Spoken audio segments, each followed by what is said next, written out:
नमस्कार, आप सभी का स्वागत है जम्मू लिंक्स न्यूज में और मैं हूं विशाल शर्मा। प्रमोद तिवारी कांग्रेस के सीनियर लीडर आज कांग्रेस की कैंपेन को बूस्ट करने के लिए जम्मू पहुंचे और जैसा कि आप जानते हैं कि हम तमाम पॉलिटिकल पार्टीज के जो इस समय कैंपेन प्रोसेस चल रहे हैं उस पर विश्लेषण हम आपको दिखाते हैं और उनसे बातचीत करते हैं। तिवारी साहब, जम्मू में बहुत बहुत स्वागत है। धन्यवाद, बहुत धन्यवाद। तिवारी साहब, सबसे पहले तो यही जानना चाहूंगा आपकी पार्टी का इंटरनल सर्वे, क्योंकि आप सीनियर मोस्ट लीडर हैं, अब तक क्या बता रहा है, कितनी सीटें आने वाली हैं? 2 राज्यों में चुनाव हो रहे हैं जी। जम्मू कश्मीर में नेशनल कॉन्फ्रेंस के साथ हमारी सीट शेयरिंग है। बिल्कुल। हम दोनों मिलकर यहाँ बहुत ही कंफर्टेबल मार्जिन के साथ सरकार बना लेंगे, शर्तियां बना लेंगे। और उसकी वजह ये है, कल का अगर आप वोटिंग देखें 60% गया जम्मू कश्मीर में, 60% और कुछ जगहों पे 70% के ऊपर, 80 किश्तवाड़ 70% के ऊपर, और 1-2 जगहों पे 80% टच कर गया। क्या इंडिकेट करता है? ये गवर्नमेंट के खिलाफ नाराजगी है, असंतोष है कि आपने, हम स्टेटहुड थी हमारी, हमसे छीन लिया आपने। इस देश ने बहुत सी यूनियन टेरिटरीज को स्टेटहुड मिलते देखा, बगल में हिमाचल। पर पहली बार हो रहा है, बेइज्जत कर रहे हो, इंसल्ट कर रहे हो, अपमानित कर रहे हो, हक तलफी कर रहे हो कि हम स्टेट जो कांग्रेस ने दी थी वो आप हमसे छीन कर ले जा रहे हो। महाराजा को बाहर निकाल के दी थी जो। देखिए, पुराने इतिहास पे हमसे बेहतर यहाँ के लोग जानते हैं। स्टेटहुड दी थी हमने, और उस स्टेटहुड को लिया किसने? भाजपा ने। तो जिनको स्टेटहुड चाहिए वो हमारे साथ है। और बीजेपी का ये दावा है कि ये जो पोल परसेंटेज बढ़ा है, इसके पीछे पीएम मोदी की पॉलिसीज हैं, इसके पीछे लोकसभा चुनावों का जो एक ओवरवेलिंग रिस्पांस देखने को मिला वो है, और ये पोल परसेंटेज बताता है कि बीजेपी की पॉलिसी को लोगों ने एक्सेप्ट किया है। बहुत एक्सेप्ट किया, पूरे देश ने एक्सेप्ट किया। क्या हुआ जो यहाँ पे चुनाव हुए थे? 2 सीटें पूरे देश में देखिए ना, 400 का दावा था, 400 पार। मोदी जी नारा लगाते थे पार्लियामेंट में, पार्लियामेंट को उन्होंने पार्लियामेंट्री स्ट्रीट बना दिया था। 400 पार आई कितनी? 240, जिसमें कम से कम 40 सीट बेईमानी की। बेईमानी की मतलब? जीतने के बाद हराए गए। अच्छा। 5 करोड़ वोट का क्या हुआ जो बाद में सरप्लस हो गया? आज तक इलेक्शन कमीशन हिसाब नहीं दे पाया। तो वरना तो ये 200 के नीचे थे। लेकिन तीसरी बार 100 आपने भी पार नहीं किया। वो तीसरी बार 100 आप भी पार नहीं कर पाए। हम गठबंधन में लड़ रहे थे, हमारे पास इतनी सीटें नहीं थी। जरा सा आप निकाल के देखिए, भाजपा कितनी सीटों पर लड़ रही, तो हम कितनी सीटों पर लड़ रहे थे। हमारा अलायंस 238 पहुंचा है। हम मेजॉरिटी से उतना ही शार्ट रह गए जितना बीजेपी। तो अगर ये बेईमानी की सीटें हटा दो तो हम सरकार बना रहे थे। तिवारी साहब, किन मुद्दों को लेकर कांग्रेस जम्मू कश्मीर में चुनाव लड़ रही है? सबसे पहले, क्योंकि मैनिफेस्टो आपका बहुत लेट लॉन्च हुआ, जब पहले फेज की जो चुनाव कैंपेन थी वो भी बंद हो चुकी थी, तो की पॉइंट्स आप प्लीज बताइए। पहला, हम इसकी स्टेटहुड वापस करेंगे। दूसरा, बेरोजगारी की दर इतनी बढ़ती क्यों जा रही?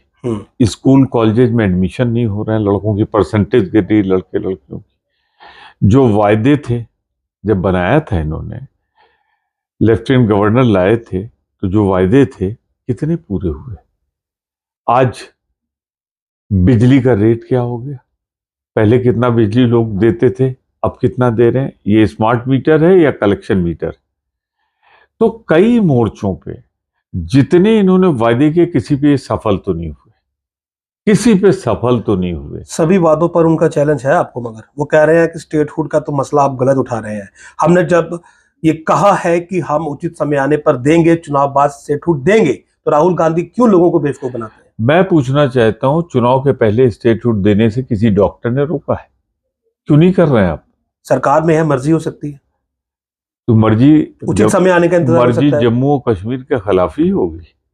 यही तो मुद्दा है इस चुनाव का, कि आपके हाथ में है, आपकी मर्जी नहीं हो रही हमें स्टेटहुड देने। हालात नहीं होंगे? क्या हालात नहीं, यही बता दें हमें। ये तो जवाबदेही उनकी होगी, हमारी तो नहीं होगी।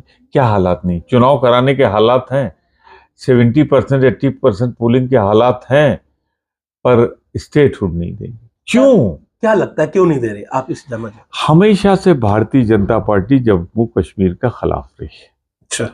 उसकी वजह यह है कि कभी यहां पर उनकी सरकार अपने बूते नहीं बनी। बनी कब? जिस मुफ्ती को क्या नहीं कहते थे, किसकी बेटी है, क्या नहीं कहते थे, उसी के साथ जब चेहरा झुका के बैठे मोदी साहब और शपथ दिलाई मुफ्ती साहब को, तो उस दिन गिरावट की इंतहा थी, अपनी वायदा खिलाफी की इंतहा थी, विश्वासघात की इंतहा थी। तो वो एक मन में कसक है कि अरे चलो हम तो हर जगह हुआ है, पर कश्मीर जम्मू हमसे मानता नहीं है। इसीलिए आप भी तो नेशनल पार्टी होकर झुके हैं नेशनल कॉन्फ्रेंस के साथ अलायंस करने के लिए। आरोप तो उनका भी है कि इतनी बड़ी पार्टी और नेशनल कॉन्फ्रेंस के साथ हाथ मिला लिया। हम बड़ी सीधी सी बात कर रहे हैं। लद्दाख में भी ऐसा हुआ था, वहां पर गेम हो गई थी। बड़ी सीधी सी बात कर रहे हैं। नेशनल कॉन्फ्रेंस के शेख अब्दुल्ला के बाद क्या फारूक अब्दुल्ला जी वाजपेयी सरकार में मंत्री नहीं थे? क्या हमारे उनके बेटे साहब वो मंत्री नहीं थे? तो आपके साथ रहें तो बहुत अच्छे, और जब आपका साथ छोड़ दें तो बहुत खराब। तो ये तो भाजपा जो है ना, एक लॉन्ड्री है, मशीन है, बड़ा सा बड़ा पापी घुस जाए उसमें, निकलता है तो साफ सुथरा होके। हमारा ये कहना है कि हम मिलकर वोटों का बंटवारा बीजेपी का रोकना चाहते हैं, इसलिए हम एक साथ हुए हैं। हमारी सरकार जब बनेगी तो हम कॉमन मिनिमम प्रोग्राम पे, कोई जरूरी नहीं कि हम उनकी सारी बातें, कोई जरूरी नहीं कि हमारी सारी बातें माने, पर स्टेटहुड पर दोनों एक। अमित शाह ने जवाब मांगा है आपसे कि ये 370 के मसले पर आपने नेशनल कॉन्फ्रेंस के साथ जो हाथ मिलाया है, और ये वादे किए जा रहे हैं कि सरकार बनते ही आतंकवादियों को रिहा करेंगे, जो बैंड आउटफिट हैं उन पर से प्रतिबंध हटा देंगे। इस पर कांग्रेस जवाब दे। मैं चाह रहा हूं आप जवाब दें। आप लीडर अपोजिशन है राज्यसभा में, डेप्यूटी लीडर अपोजिशन। पहले भाजपा जवाब दे मुझे। किस बात का? वही तो कह रहा हूं मैं कि जेल में जो तीनों आतंकवादी बंद थे, जरगर एंड कंपनी, उनको छोड़ा किस सरकार ने था? किसने उनको बैठाल के, किस कैबिनेट मंत्री जसवंत सिंह किस पार्टी के थे, कंधार पहुंचा के आया? आजकल सीरियल भी चल रहा है, अगर उनकी याददाश्त भूल गई तो कर लें।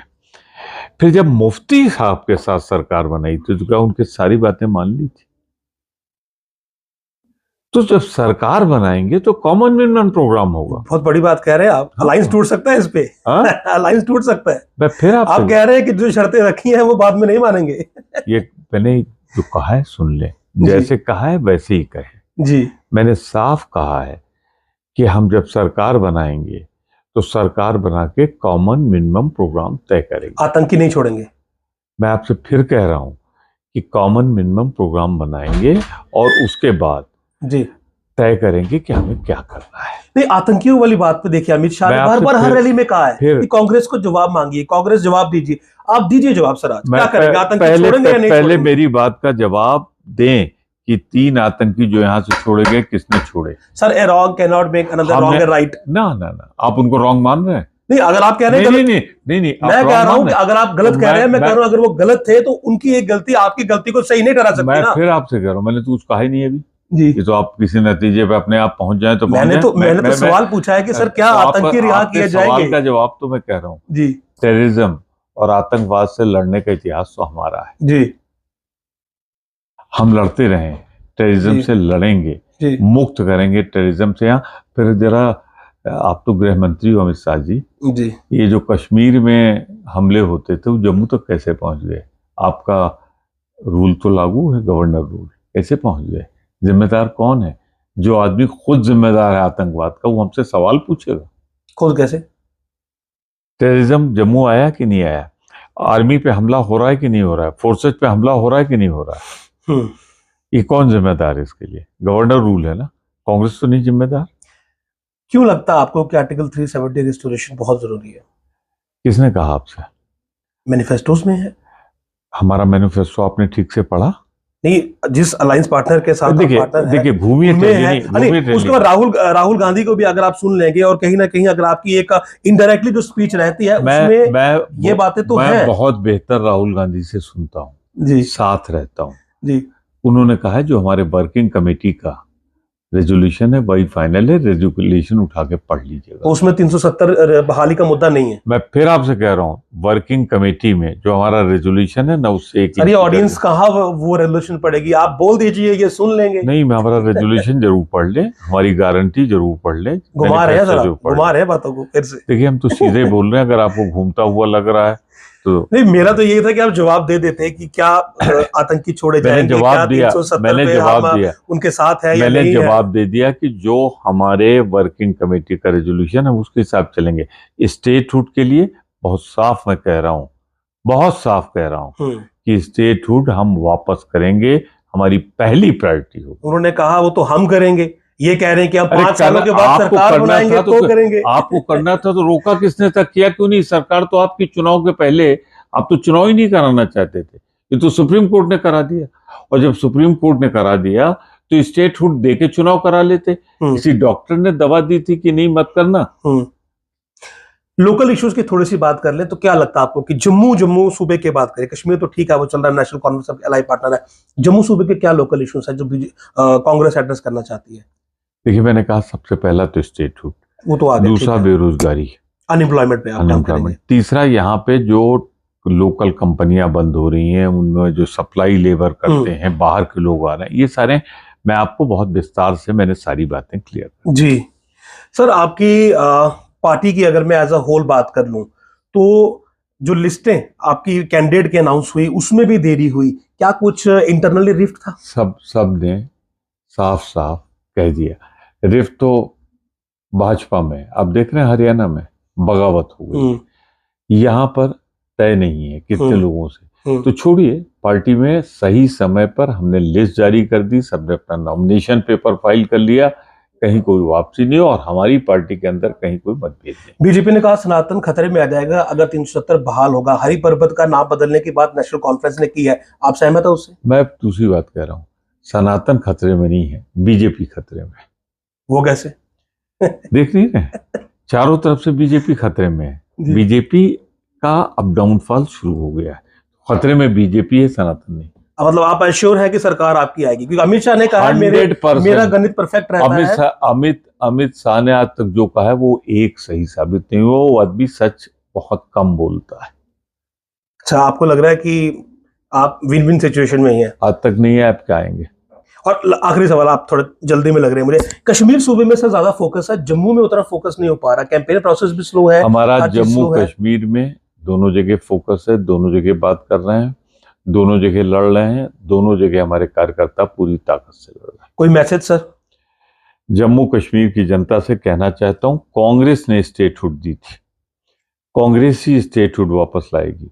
हम यहाँ की तरक्की चाहते हैं, हम यहाँ का अनएम्प्लॉयमेंट समाप्त करना चाहते हैं। आप सबसे आग्रह है कि कांग्रेस और उसके साथ जो पार्टनर है, जहां हमारा सीट अलायंस है, नेशनल कॉन्फ्रेंस को वोट करें, हमारी सरकार बनाए। जी, बहुत बहुत शुक्रिया सर आपका।